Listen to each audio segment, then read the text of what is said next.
Itu sebablah bila orang Syiah dia kata Ahli Sunnah wal Jamaah bergembira pada 10 Muharram kerana kematian Sayyidina Husin. Itu adalah satu fitnah yang dahsyat.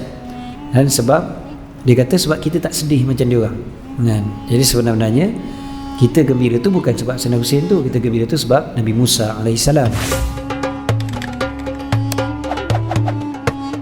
أعوذ بالله من الشيطان الرجيم بسم الله الرحمن الرحيم الحمد لله رب العالمين الرحمن الرحيم مالك يوم الدين إياك نعبد وإياك نستعين اهدنا الصراط المستقيم صراط الذين أنعمت عليهم غير المغضوب عليهم ولا الضالين آمين الله لا إله إلا هو الحي القيوم لا تأخذه سنة ولا نوم له ما في السماوات وما في الأرض ما ذا الذي يشفع عنده إلا بإذنه يعلم ما بين أيديهم وما خلفهم ولا يحيطون بشيء من علمه إلا بما شاء وسع كرسيه السماوات والأرض ولا يؤوده حفظهما وهو العلي العظيم آمن الرسول بما أنزل إليه من ربه والمؤمنون كل آمن بالله وملائكته وكتبه ورسله لا نفرق بين أحد من رسله